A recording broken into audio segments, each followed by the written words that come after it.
90 ലക്ഷം കൊടുത്ത് 2016-ലും 2021-ലും മുഖ്യമന്ത്രി പിണറായി വിജയന്റെ ഗവൺമെന്റ് വന്നപ്പോഴത്തേക്ക് ഇതുപോലെ തന്നെ അറ്റകുറ്റപ്പണിയാണ് നടത്തിയതെന്ന് വേണമെങ്കിൽ അന്ന് അവർക്ക് പറയായിരുന്നു. പക്ഷെ അന്നെല്ലാം മാധ്യമങ്ങളും പറഞ്ഞുകൊണ്ടിരുന്നത് മോടി പിടിപ്പിക്കലിനാണ്. ഇത് എന്ത് മാധ്യമ പ്രവർത്തനമാണെന്നാണ് ഞാൻ ചോദിക്കുന്നത്. എന്നിട്ട് ഇതൊക്കെ തൊണ്ട തൊടാതെ വിഴുങ്ങി നമ്മുടെ ഇവിടെയുള്ള ആളുകൾ ആഹാ ഇത് എന്ത് ചെയ്തിരിക്കുന്നു, ലാളിത്യത്തിന്റെ പ്രതിരൂപമായിട്ടുള്ള മുഖ്യമന്ത്രി വന്നിരിക്കുന്നു എന്നാണ്. ഇവരിനി പോയി എനിക്ക് കൊണ്ട് VD സതീശൻ വല്ല ഷർട്ടിടാതെ വരുമെന്നുള്ള ലാളിത്യം കാണിക്കാനായിട്ട്.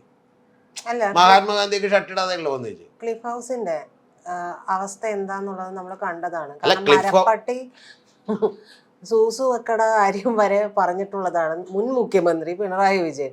അപ്പൊ ആ ഒരു അത്രയും ബുദ്ധിമുട്ടുള്ള ഒരു സാഹചര്യം അതിനുള്ളിലുണ്ട്. നമ്മൾ ബംഗ്ലാവ് എന്ന് കണക്ക് കൂട്ടുമ്പോഴും അതിൻ്റെ ഉള്ളിൽ പോരായ്മകൾ ഉണ്ടായിട്ടുണ്ടാവാം. അദ്ദേഹം അതിനെ മോടി പിടിപ്പിക്കൽ എന്ന് പറഞ്ഞു. ഇപ്പോഴത്തെ മാധ്യമ വാക്കുപയോഗിച്ച് ഇപ്പൊ പറഞ്ഞ പോലെ അറ്റകുറ്റപ്പണി എന്ന് പറയുന്നു.